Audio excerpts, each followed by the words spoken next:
La historia de la dinastía Rothschild, estamos hoy en la séptima parte, vamos a ubicar los años que transcurrieron entre 1921 y 1945. Esta serie de conferencias está basada en un libro que se llama La historia de la casa Rothschild de Andrew Hitchcock. No es un libro fácil de conseguir, el único que conozco está en idioma inglés. No sé si hay traducción, pero bueno, quizás lo puedas conseguir allí en tu país. Habíamos dejado en 1921. Habíamos visto que una de las grandes instituciones creadas a comienzos del siglo pasado, donde la dinastía Rothschild crea una serie de instituciones que van uniéndose cada una de ellas en una especie de operación de pinzas para ir controlando todos los estamentos de la sociedad en todas partes del mundo, fue el control de los medios de comunicación. Y vimos que todas las grandes revistas que circulan por el mundo, todas las grandes cadenas de noticias, todas las grandes agencias noticiosas, todas las grandes radios, todas las grandes productoras cinematográficas, todas son propiedad de los Illuminati a través de sus distintas familias y grupos de poder, y que dentro de ese conjunto de personas que integran esa cofradía de gobernantes, se le encargó a John D. Rockefeller la tarea de controlar los multimedia. Entonces, cuando tú miras esas revistas que aparentemente unas se oponen a otras, en realidad son todas perlas del mismo collar, y todo lo que en tu país hoy es historia oficial, todo lo que tú ves en la CNN, todo lo que tú ves en los diarios de primera línea, todo lo que escuchas en los informativos que tiene que ver con las noticias internacionales y muchas de las cosas que ocurren en tu país, está absoluta y totalmente digitado porque no tiene ninguna posibilidad. En México, en Perú, en Colombia, en Argentina, aquí tenemos gente de todo el mundo hispano, vemos lo mismo que vemos en Montevideo. Nos pasan las mismas noticias, los mismos enfoques, con los mismos intereses, porque así es la media, el multimedia hoy en día. En estos días, por ejemplo, tenemos el tema Wikileaks, ¿verdad? Y tú lo estás viendo a diario. Cuando tú ves la CNN atrás de eso, cuando tú ves el BBC News atrás de eso, cuando inunda los titulares de tu diario, tú sabes que están los Illuminati atrás de eso, si no simplemente te lo ocultarían como todas las cosas o la mayor parte de las cosas que te estamos contando por aquí. ¿Quieres saber si algo es verdad? ¿Quieres saber si lo que te están diciendo, la forma en que te lo presentan, es la verdad? Fíjate en la fuente. E inmediatamente, en la medida que estás entrenado, allí tienes ya rápidamente un elemento para averiguar y comprender por dónde vienen los intereses de la información. A partir de allí, por ahora, mientras la Internet es libre, por ahora, no va a faltar mucho para que sea ferozmente censurada, puedes acceder a muchísima información independiente y a todas las fuentes independientes que tú desees y quieras en los diferentes idiomas, porque todo está absolutamente publicado y por eso puedes fácilmente confirmar informaciones, averiguar si es una desinformación o es una información, pero eso da un poquito de trabajo. En 1926, Rothschild & Sons, ustedes saben que los Rothschild habían llegado a fin del siglo XIX siendo dueños de más del 50% de la riqueza mundial, habiendo extendido una amplia cadena de casas bancarias, obviamente en toda Europa, en los Estados Unidos y ya comenzando a extenderse en el Lejano Oriente y en Asia. Financian o refinancian el metro eléctrico de la empresa Ferrocarriles de Londres, que tiene una participación muy importante en el control de todo el sistema de transporte subterráneo de Rothschild. Maurice de Rothschild tiene un hijo, Edmond de Rothschild, que va a pasar a ser un personaje muy importante en la historia moderna. Y en 1929 los Rothschild colapsan la economía de los Estados Unidos, producen la Gran Depresión con algo muy sencillo que tú lo vas a ver reproducirse, pero de un modo diferente seguramente en el año 2011, la contracción de la oferta monetaria. Es decir, ellos eran los que proveen de la oferta monetaria. Imagínate que en este momento la banca internacional, los verdaderos dueños de todo el sistema de dinero que existe, ahí vas a ver algunas empresas, algunos operadores de esto, decidan cortar el flujo de dinero, inmediatamente hoy el mundo entero colapsaría. Y ya no sería un problema local, porque hoy todo lo que tú ves que está funcionando depende de que la maquinita de imprimir dinero de la Reserva Federal lo esté haciendo a grandes velocidades en este momento, porque si no en tu país inmediatamente te quedarías sin crédito, te quedarías sin dinero y rápidamente la vida de tu país colapsaría. Simplemente hoy he leído un extensísimo informe sobre el tema de cómo va a llegar a nosotros la crisis brutal financiera que va a venir el año que viene, que es totalmente global en sus proporciones. Así que hoy no, por falta de tiempo, por la necesidad de elegir los puntos que vamos a ver en el día de hoy, no nos vamos a dedicar a analizar todo este tema de la Gran Depresión y todo lo que hicieron los Rothschild para generar esa Gran Depresión en los Estados Unidos, porque eso solo daría para más de una conferencia. Pero es uno de los hechos importantes de la historia del siglo pasado.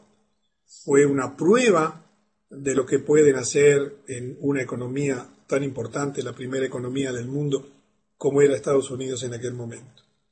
Vamos a llegar hoy, aquí en 1930, a uno de los centros de poder del mundo, oculto bajo las sombras del poder, absolutamente desconocido para ti.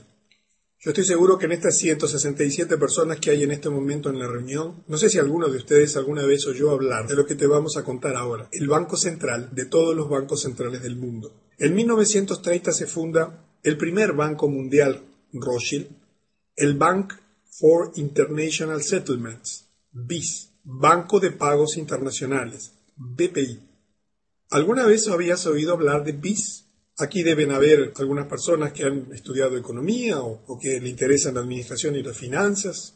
¿Alguna vez lo ves publicado en el diario de tu ciudad?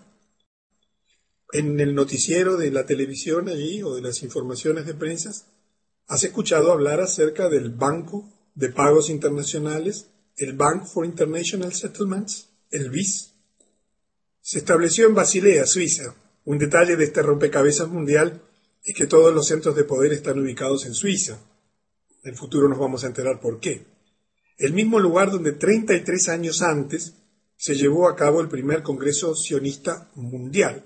Y como sabes, todo lo que hoy estás viendo y que está ocurriendo tiene como fuente de poder la organización sionista en el mundo. El BPI fue fundado en 1930 y le vamos a dedicar en el día de hoy unos cuantos minutos a este tema, porque este banco está dominando absolutamente las finanzas de tu país y del mundo entero. Los principales actores en la constitución del BPI fueron el gobernador del Banco de Inglaterra, que como sabes, toda la banca inglesa era absolutamente dominada, y lo es hasta hoy, dominada por la Casa Rothschild, Montagu Norman, y así como su colega alemán, Hjalmar Schacht, último ministro de Finanzas de Adolf Hitler. Este señor, Schacht, tuvo una gran virtud. Fue de los pocos que en el tribunal de Nuremberg no terminó sentenciado. Tiene una historia post la guerra muy interesante de poder, porque pertenecía a la gran élite bancaria del mundo, siendo nada menos que el fundador del BPI. Cuando tú estudias qué es el BPI, a mí se me pone la piel de gallina. Te da miedo por el inmenso poder que acumula. El Banco de Pagos Internacionales es el banco central de los bancos centrales de todo el mundo, con sede en Basilea, Suiza. Es una organización internacional que dice fomentar la cooperación financiera y monetaria internacionales y sirve de banco para los bancos centrales. No rinde cuentas ante ningún gobierno. Es supranacional. Está por encima de quien gobierne tu país y cualquier gobierno del mundo. También presta servicios bancarios, pero solamente a los bancos centrales o a las organizaciones internacionales, como el propio BPI. 10 veces al año, una vez al mes, excepto en agosto y en octubre, un pequeño grupo de hombres bien vestidos llega a Basilea, enfrente a la estación terminal de trenes de Basilea, Suiza. Discretamente se registran en el Hotel Euler. Llegan a esta ciudad de lugares tan dispares como Tokio, Londres, Washington, para la reunión ordinaria del club supranacional más exclusivo, secreto y poderoso del mundo. Por supuesto que no te vas a enterar de la reunión que está teniendo lugar en este mes de diciembre, ni lo vas a ver en ninguna revista, en ninguna parte del mundo, simplemente porque esto opera tras las sombras. Los miembros de este club se limitan a un puñado de hombres poderosos que determinan diariamente el tipo de interés, la disponibilidad del crédito y la oferta monetaria de los bancos en sus propios países. ¿Sobra el dinero en tu banco central allí en tu país? Esto fue decidido por el BPI y es decidido diariamente. Diariamente cortan y te dan dinero, diariamente cortan y te dan crédito, diariamente te fijan los intereses del dinero, diariamente controlan la masa monetaria del mundo, aunque esto te parezca absolutamente disparatado e imposible, así funciona en la realidad. ¿Quiénes integran este pequeño grupo de selectos hombres que controlan nada más ni nada menos que a los bancos centrales de todo el mundo? Los gobernadores de la Reserva Federal de Estados Unidos, el Banco de Inglaterra, el Banco de Japón, el Banco Nacional Suizo, el Bundesbank alemán, entre otros. Dispone, esta información no le pude precisar para qué año, de 40.000 millones de dólares en efectivo, en títulos públicos, oro. Los beneficios que obtiene solo por el alquiler de su tesoro de oro, que es solo superada por el Fort Knox en valor, son más que suficientes para pagar los gastos de toda la organización. Y el propósito descarado de las reuniones mensuales de esta élite es coordinar y, si es posible, controlar todas las actividades monetarias en el mundo industrializado. Si tú eres suscriptor de elladoscurodeldinero.com, cuando te registras, adquieres el derecho a descargar un libro que se llama El Grupo Bilderberg. En ese libro tienes muchísima información.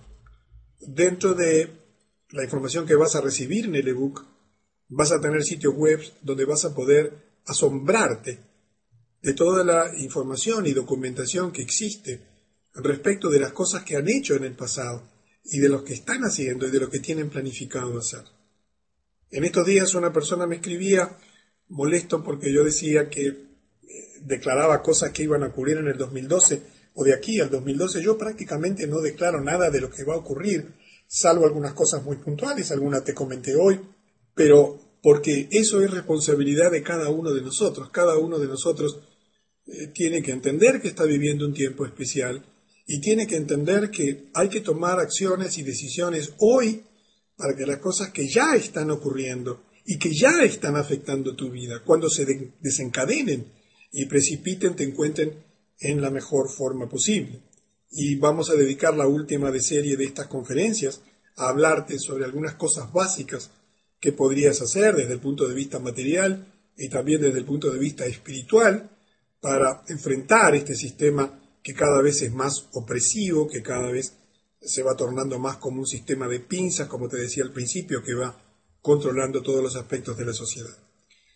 El BIS, este Banco de International Settlements, es uno de los brazos más oscuros de la arquitectura financiera internacional elaborada en Bretton Woods. En la próxima conferencia vamos a hablar más en detalle sobre Bretton Woods. Pero allí, en esa reunión de Bretton Woods, en Estados Unidos, es donde se organizó todo el sistema monetario, todo el sistema financiero actual. Es allí donde se abandonó el patrón oro. Es a través de ese acuerdo que hoy el mundo está lleno de dólares que son solo papeles pintados y que no tienen absolutamente ningún valor. Y está estrechamente vinculado al Grupo Bilderberg.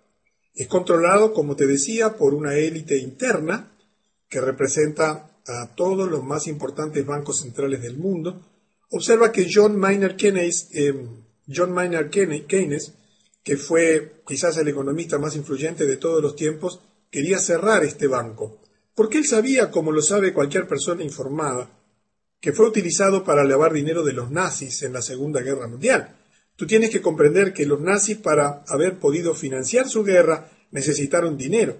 Siempre te aclaro que cuando en un lugar hay guerra, ese gobierno se endeuda, tiene que tomar créditos, porque el flujo del dinero normal que viene a sus arcas, vía impuestos al presupuesto del balance anual que ha elaborado para este año no puede ser utilizado para financiar los viajes de los soldados, el petróleo, las municiones, el armamento. Por lo tanto, automáticamente piden dinero prestado. Y allí, por supuesto, aparecen siempre todos estos grupos bancarios para dar dinero, porque dan el dinero a cambio de que la devolución sea garantida con los impuestos de la gente. Por eso, en tu país, si ha participado de guerras, ha terminado endeudado y teniendo que pagar fuertes reparaciones de guerra, tanto como ganador como perdedor.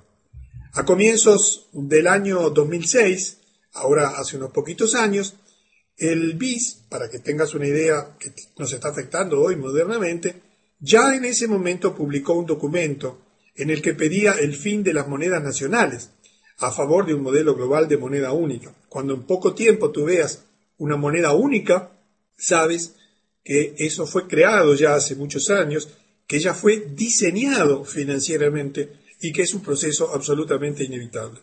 En un informe publicado allí en un pedacito del Telegraph de Londres sobre las tasas de inflación del Reino Unido, se expresa que este BPI ha sugerido abandonar las muchas monedas nacionales a favor de un pequeño número de bloques monetarios formales basados en el dólar, el euro, el yen y el renminbi. No sé si sabes lo que es el renminbi, es la moneda oficial china, ¿verdad? Que tiene una unidad de medida en el yuan, pero en realidad la moneda de ellos es esta que te he comentado allí. Y ya de esto se está hablando hoy en día, está inundando todos los portales que van preparando la nueva situación.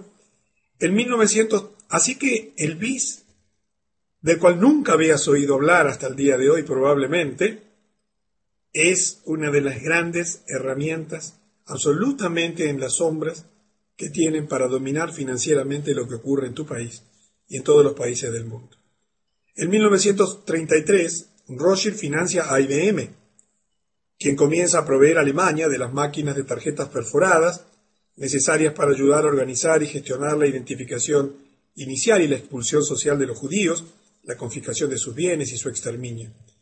Yo he evitado expresamente incluir aquí todas las cosas que explicaron el porqué, todos los acontecimientos desde el punto de vista económico que explicaron el porqué de lo que pocos años ocurriría después de la Segunda Guerra Mundial, para limitarme a los hechos exclusivamente financieros y, bueno, haciendo, como te decía al principio, una muy escueta selección de las muchas cosas que ocurrieron en estos años.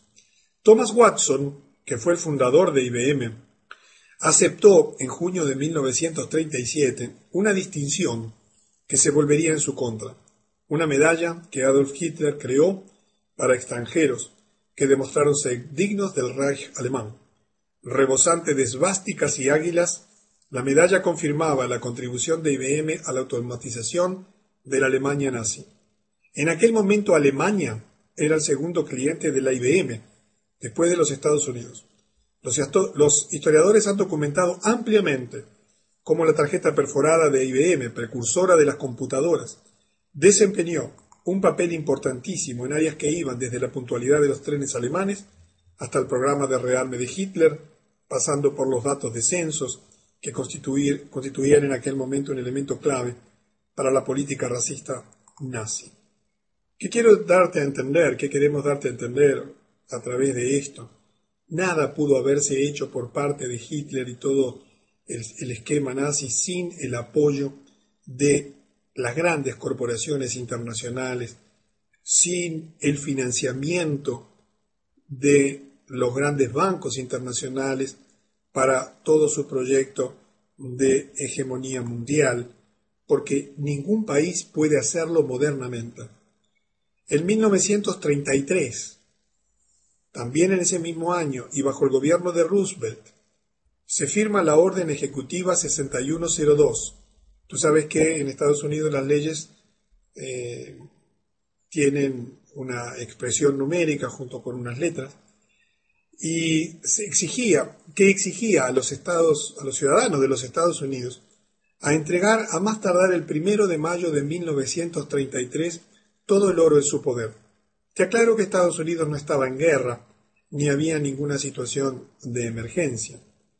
Sin embargo, salvo una pequeña cantidad de monedas de oro, deberían entregarse todos los lingotes de oro y certificados de oro de su propiedad a la Reserva Federal, al cambio de $20,67 por onza Troy. Imagínate que en tu país, hoy, el gobierno firma una orden ejecutiva y mañana lunes te enteras de que tú y tu familia tienen que entregar todo el oro que dispongan, salvo una muy pequeña cantidad, a no el gobierno de tu país, porque tú sabes que la Reserva Federal no es parte del gobierno de los Estados Unidos. La Reserva Federal es quien gobierna, pero es una entidad privada. Esa entidad privada recibió una inmensa cantidad de oro. Por supuesto, muchas familias, especialmente las adineradas y todas aquellas que tenían acceso a esta información previamente, ya habían transferido sus ahorros en oro a otros países. En el marco de la ley Comerciando con el Enemigo, que es una ley, un acta patriótica que había en ese momento, que impedía hacer negocios con los alemanes, se castigaba con una multa de hasta $10,000, al valor de hoy serían $167,700, ajustados por la inflación, o hasta 10 años de prisión, o ambas cosas. Estas son muchas de las cosas que han ocurrido en la historia, que han enriquecido ferozmente a la Reserva Federal. El precio del oro para las transacciones internacionales fue fijado a partir de entonces por la tesorería en $35 la onza, $587 a valor del 2010. Con el beneficio, con esa diferencia de beneficio, pagando 20,87 y quedándose con algo que inmediatamente, porque ellos fijan el valor del oro, de los intereses y demás, el gobierno constituyó un fondo de estabilización de intercambio que se creó por la Ley de Reserva del Oro en 1934. Acá tienes el sello del Departamento del Tesoro de los Estados Unidos, fundado en 1789, que por supuesto que como buen escudo de una institución perteneciente a los Illuminatis tiene 13 estrellas, tiene una balanza y tiene una llave, que son por supuesto símbolos masónicos de adoración satánica, que obviamente flamean en todas las grandes, en los logos de todas las grandes instituciones, como hemos venido viendo en estas conferencias. Y así avanza la historia. 1933 fue un año de muchos acontecimientos importantes. El 16 de noviembre de ese año 1933, el presidente Roosevelt reconoce el régimen sionista de Stalin en Rusia, y ya hemos visto cómo todo ese régimen que hizo caer a la Rusia zarista y que instaló un régimen dictatorial comunista fue organizado por los sionistas. Ya hemos visto la lista de los nombres de todos los fundadores, que eran todos judíos, sionistas, judíos askenazí, sin consultar con el Congreso. Es decir, que Roosevelt ese día reconoció al régimen. Es como si en tu país el presidente reconozca a un Estado sin informarle al Congreso cuando esto es requisito. Y ello provocó que casi 8.000 ucranianos marchasen en aquel momento en protesta en Nueva York. También este año, en 1933, ocurre algo extraordinario. El presidente Roosevelt imparte la orden de incluir en cada billete dólar, en el que tú tienes allí en tu bolsillo o en tu casa, el ojo que todo lo ve, junto con el lema Novus Ordo Seculorum, nuevo orden de los siglos o de las eras. Y vamos a detenernos unos minutitos en analizar todos los símbolos masónicos y cabalistas que existen en el dólar. En realidad no son todos, porque hay más, pero hemos seleccionado de alguna imagen que hemos encontrado en internet los más importantes. Comenzando desde la parte superior y de izquierda a derecha, tú ves una frase que dice Anuit Coeptis. Anuit Coeptis quiere decir se anuncia la concepción. ¿La concepción de qué? De un nuevo mundo, de un nuevo orden mundial. Aparece en la torre de la punta de la pirámide, pero separada de la pirámide, no como parte de ella, el ojo que todo lo ve, el gran arquitecto, Lucifer, que tú sabes que es una deidad que representa la luz en la tradición oculta y esotérica. Luego tienes en la parte inferior de la pirámide, en ese arco, allí abajo la expresión Novus Ordo Secolorum, nuevo orden mundial. Del lado derecho, en la imagen de la derecha, tienes la expresión E pluribus unum, de muchos uno. Luego tienes una cantidad de estrellita, por supuesto 13 estrellas iluminadas, que fueron además las 13 colonias originales iluminadas. Yo no sé si sabes que aquí en Uruguay, nuestro país fue liberado por los 33 orientales. No fueron 34 ni 31, ¿sí? El 25 de agosto de cada año nosotros celebramos la independencia que fue lograda por 33 orientales, porque por supuesto todos los libertadores y todos los movimientos emancipadores fueron masones en todos los países de América. En la pirámide que tienes allí tienes 13 hileras de piedras, también representando las 13 colonias norteamericanas originales. La base de la pirámide tiene 72 piedras, porque en la Cábala, que es otro de los orígenes de toda esta ideología y simbología, la Cábala judía, hay 72 poderes registrados. Del lado derecho tienes allí una espiga, creo que sí que es una espiga, no estoy seguro, son hojas. Allí tienes, cuenta, en la 13 hojas, pero además la cola de esa ave, que no es un águila, sino que es el ave fénix, mucha gente cree que eso es un águila, tienes 13 plumas en la parte inferior. Y además hay 13 flechas, y son los distintos poderes poseídos por las 13 colonias. Y perdón, allí estaba refiriéndome a las flechas, las hojas y las hayas.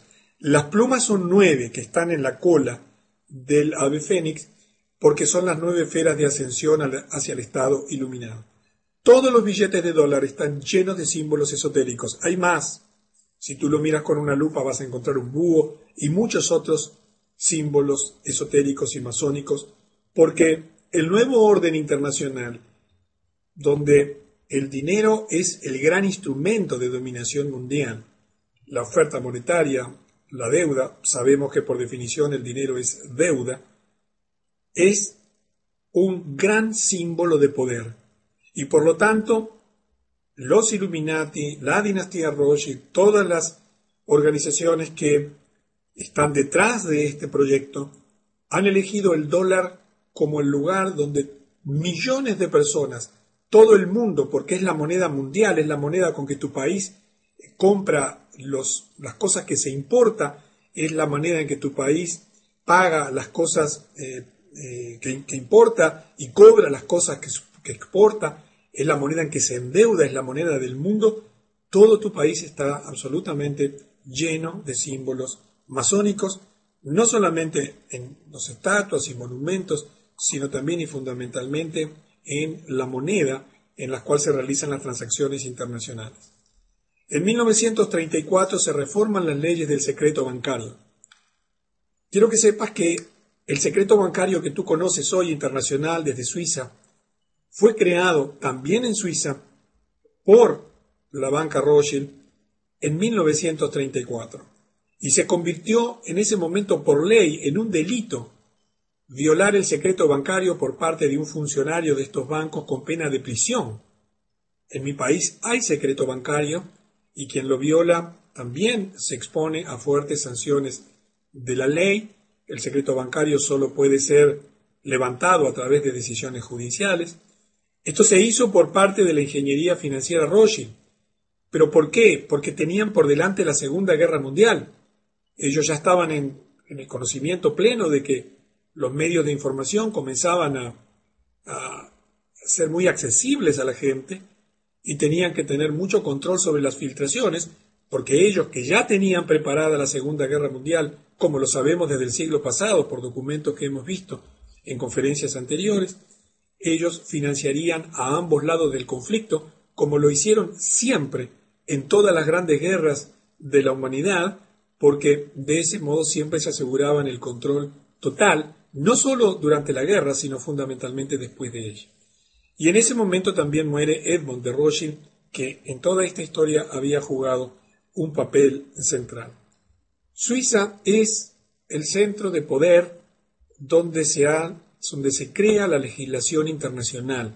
Allí tienen su centro de poder todos los grandes bancos internacionales, las Naciones Unidas, en fin, todos los grandes centros de poder mundial nacen legalmente en Suiza porque es el lugar que ellos eligieron desde siempre, lo han mantenido como país neutral, no es casualidad, lo han mantenido como país neutral porque tenían que separarlo siempre de la guerra, los ejércitos en pugna no podían atacar este país o intentar dominar este país, tenían que respetar su neutralidad, debido a que si no les eran quitado la financiación.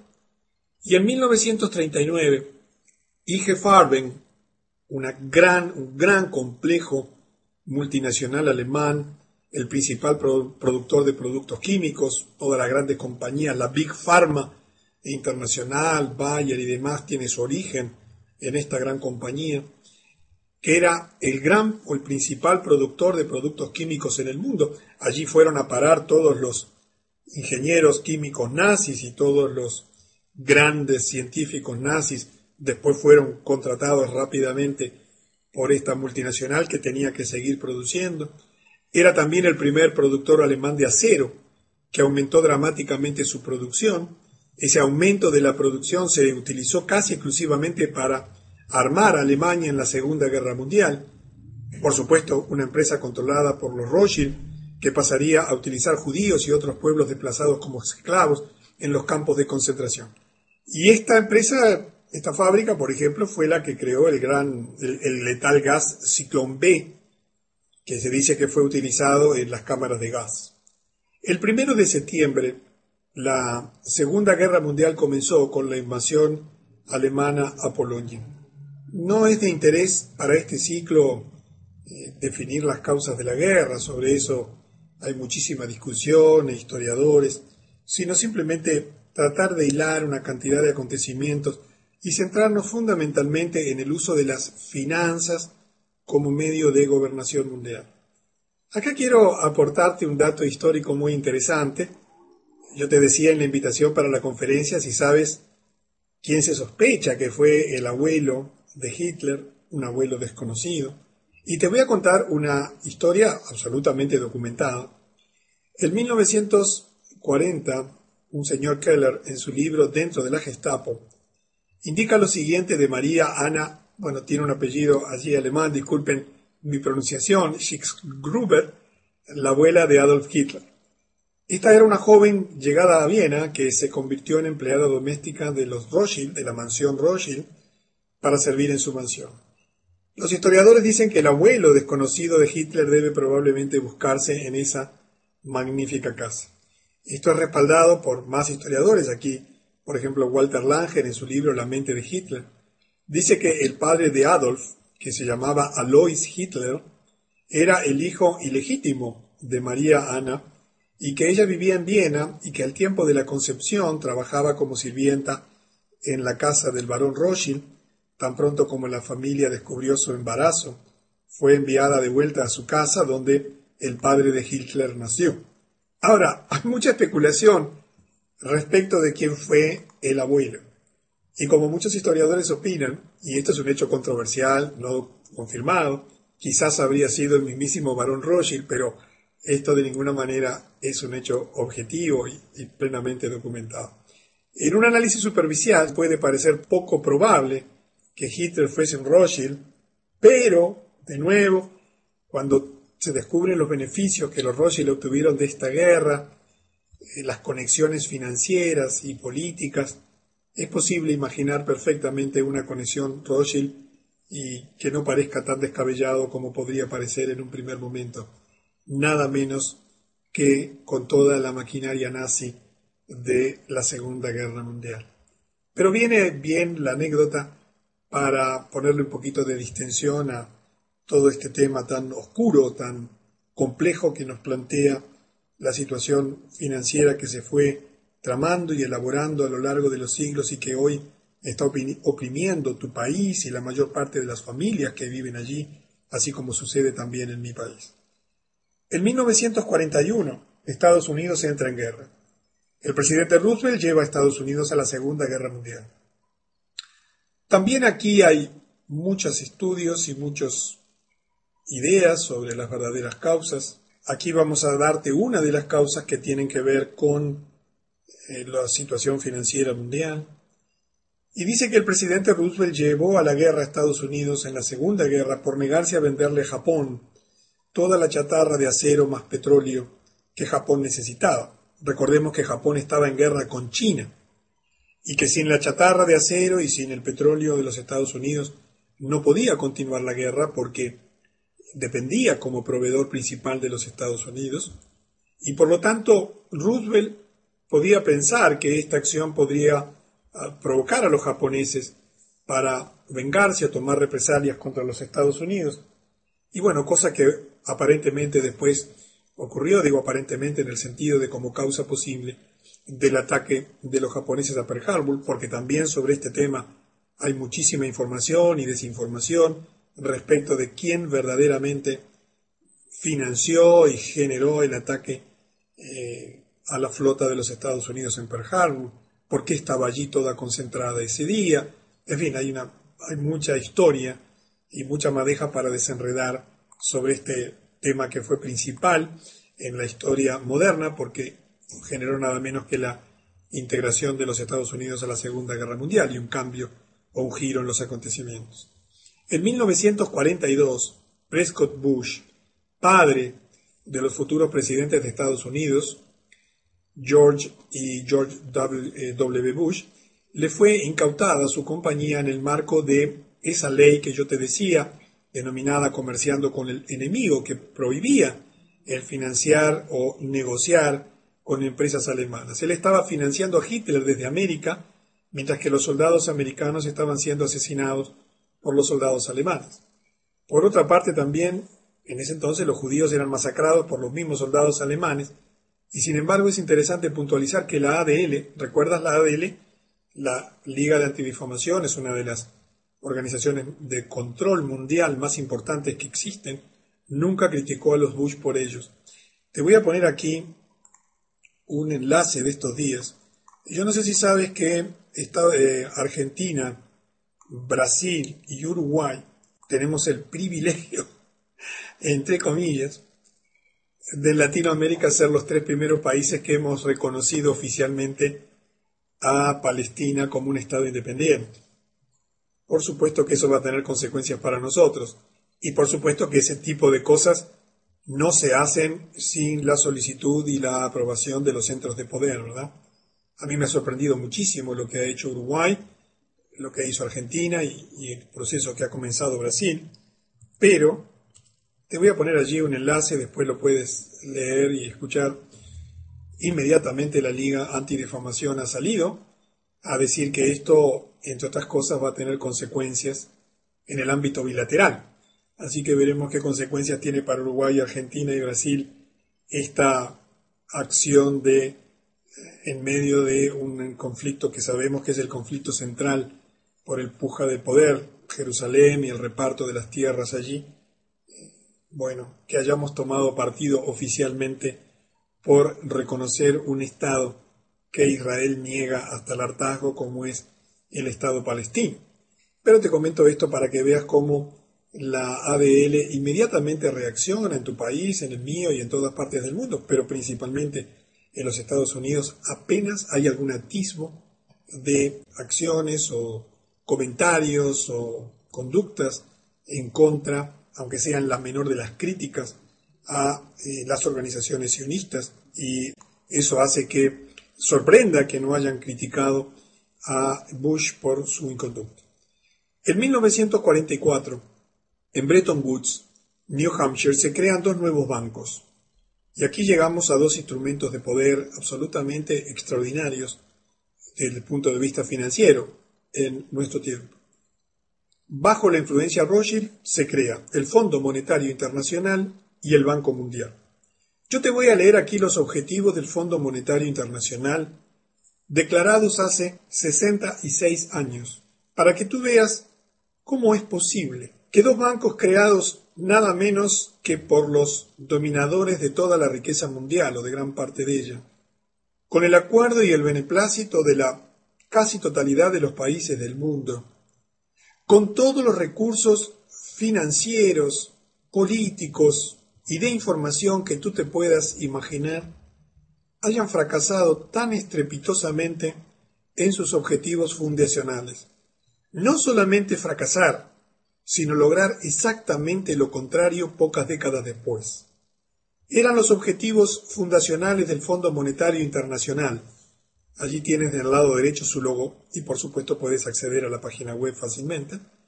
Promover la cooperación monetaria internacional a través de una institución permanente que proporcionaría un mecanismo de consulta y colaboración en materia de problemas monetarios. Facilitar la expansión y el crecimiento equilibrado del comercio internacional y contribuir con ello a promover y mantener altos niveles de ocupación e ingresos reales y a desarrollar los recursos productivos de todos los países asociados como objetivos primordiales de política económica. Si no te lo tomas en gracia, realmente es una tragedia mundial. 3. Promover la estabilidad de los cambios.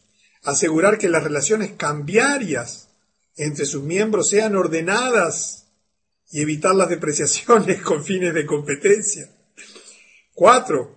Ayudar a establecer un sistema multilateral de pagos para las operaciones en cuenta corriente efectuadas entre los países y a eliminar las restricciones cambiarias que pudieran estorbar el crecimiento del comercio mundial. 5. Infundir confianza en los países miembros al poner a su disposición los recursos del fondo en condiciones que los protegieran, dándoles así la oportunidad de corregir los desajustes de sus balanzas de pago sin recurrir a medidas que pudieran destruir la prosperidad nacional e internacional. 6. Como consecuencia de la función anterior, reducir la duración y la intensidad del desequilibrio de las balanzas de pago internacionales. Realmente solo el diablo y sus adoradores pudieron ser tan maquiavélicos y tan malos, haber creado un organismo internacional declarando públicamente estos objetivos, con todos los recursos disponibles para haber logrado pocos años después exactamente lo contrario. Quiero que entiendas que lo que está pasando en tu vida y en tu país ha sido absolutamente diseñado por los centros de poder, que se ocultan bajo una apariencia de corderos, de buenas intenciones, pero que en la realidad son verdaderamente diabólicos y demoníacos. El Banco Mundial, abreviado como BM, en inglés World Bank, es uno de los organismos especializados de las Naciones Unidas, por supuesto como el Fondo Monetario, que se define como una fuente de asistencia financiera y técnica para los llamados países en desarrollo. Su propósito declarado, yo quiero que adviertas el propósito de este banco. Fue creado con un inmenso poder, con recursos absolutamente ilimitados, con esta finalidad que te voy a mencionar ahora. Su propósito declarado en su carta fundacional era reducir la pobreza mediante préstamos de bajo interés, con créditos sin intereses a nivel bancario y apoyos económicos a las naciones en desarrollo. Está integrado en la actualidad por 186 países miembros. Fue creado en el 44 por supuesto, y tiene su sede este banco en la ciudad de Washington, Estados Unidos. Tú observa lo que ha pasado en el mundo. Un banco creado con este poder para reducir la pobreza solo ha logrado aumentar la pobreza y endeudar a todas las naciones que han tomado sus préstamos. Esto es para que veas cómo opera la élite mundial y cómo por detrás de todas sus declaraciones hay intereses ocultos. Y llegamos al final de estos años que estamos desarrollando en la séptima parte. En 1945, luego del fin de la Segunda Guerra Mundial, se informó que las plantas Farben, ¿sabías esto? Mira que Alemania fue bombardeada, ¿verdad? Sin embargo, no fueron específicamente atacadas en los bombardeos sobre Alemania. es interesante que se encontró que solo sufrieron un 15% de daños. Los tribunales que se celebrarían luego de la Segunda Guerra Mundial para investigar los crímenes de guerra nazis censuraron todo material con registros de la asistencia occidental a Hitler. Nada vino a la luz. Pero nos vamos a detener en el último gran acontecimiento de este periodo, que ha cambiado profundamente la historia de la humanidad, y que es que en ese año los Rothschild dieron un paso gigantesco hacia su objetivo de dominar el mundo. Tú recuerdas ya cuando en 1800 y pico, en el Congreso de Viena de 1822, intentaron crear el primer banco central en Alemania. Tú recuerdas cómo ya durante el siglo XIX se había intentado crear una primera organización mundial política de países. Recuerdas cómo cuando al final de la Primera Guerra Mundial fue creada la Liga de las Naciones, que tuvo un periodo muy cortito, pero ahora sí, en el fin de la Segunda Guerra Mundial, logran crear su gran instrumento de control político a nivel mundial, las Naciones Unidas.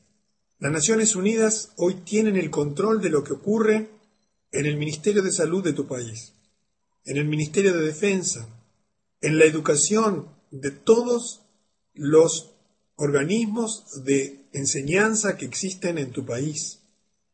Tiene bajo el control la producción de alimentos. Vamos a hablar extensamente en la próxima reunión sobre el tema de las Naciones Unidas, porque esta es la pieza que ha venido a cerrar el círculo de poder por parte de los grandes financistas internacionales de todas las cosas que están ocurriendo en el mundo. En la octava parte de la dinastía Rothschild nos vamos a encontrar para abarcar acontecimientos ya mucho más cercanos a nosotros. Te sorprenderás de las cosas que también vas a escuchar y que ocurrieron en la octava parte de la dinastía Rothschild. ¿Alguna vez habías oído hablar de BIS? Aquí deben haber algunas personas que han estudiado economía o que le interesan la administración y las finanzas. ¿Alguna vez lo ves publicado en el diario de tu ciudad? ¿En el noticiero de la televisión allí o de las informaciones de prensa? ¿Has escuchado hablar acerca del Banco de Pagos Internacionales, el Bank for International Settlements, el BIS? Se estableció en Basilea, Suiza. Un detalle de este rompecabezas mundial es que todos los centros de poder están ubicados en Suiza. En el futuro nos vamos a enterar por qué. El mismo lugar donde 33 años antes se llevó a cabo el primer Congreso Sionista Mundial. Y como sabes, todo lo que hoy estás viendo y que está ocurriendo tiene como fuente de poder la organización sionista en el mundo. El BPI fue fundado en 1930 y le vamos a dedicar en el día de hoy unos cuantos minutos a este tema, porque este banco está dominando absolutamente las finanzas de tu país y del mundo entero. Los principales actores en la constitución del BPI fueron el gobernador del Banco de Inglaterra, que como sabes, toda la banca inglesa era absolutamente dominada, y lo es hasta hoy, dominada por la Casa Rothschild, Montagu Norman, y así como su colega alemán, Hjalmar Schacht, último ministro de finanzas de Adolf Hitler. Este señor Schacht tuvo una gran virtud. Fue de los pocos que en el tribunal de Nuremberg no terminó sentenciado. Tiene una historia post la guerra muy interesante de poder, porque perlas del mismo collar, y todo lo que en tu país hoy es historia oficial, todo lo que tú ves en la CNN, todo lo que tú ves en los diarios de primera línea, todo lo que escuchas en los informativos que tiene que ver con las noticias internacionales y muchas de las cosas que ocurren en tu país, está absoluta y totalmente digitado porque no tiene ninguna posibilidad.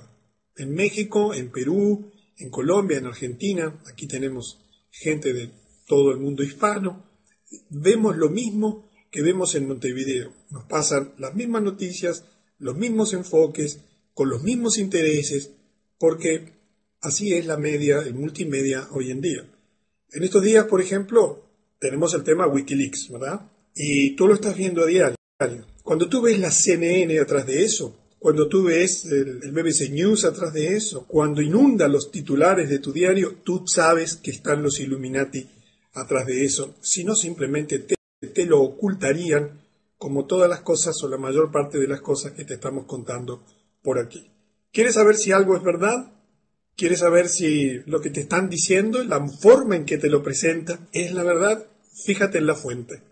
E inmediatamente, en la medida que estás entrenado, allí tienes ya rápidamente un elemento para averiguar y comprender por dónde vienen los intereses de la información. A partir de allí, por ahora, mientras la Internet es libre, por ahora, no va a faltar mucho para que sea ferozmente censurada, puedes acceder a muchísima información independiente.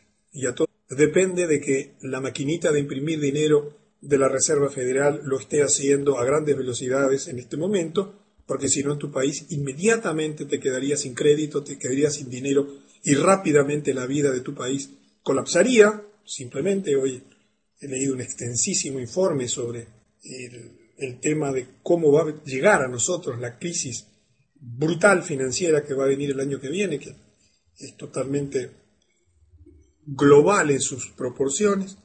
Así que hoy no, por falta de tiempo, por la necesidad de elegir los puntos que vamos a ver en el día de hoy, no nos vamos a dedicar a analizar todo este tema de la Gran Depresión y todo lo que hicieron los Rothschild para generar esa Gran Depresión en los Estados Unidos, porque eso solo daría para más de una conferencia. Pero es uno de los hechos importantes de la historia del siglo pasado. Fue una prueba de lo que pueden hacer en una economía tan importante, la primera economía del mundo, como era Estados Unidos en aquel momento.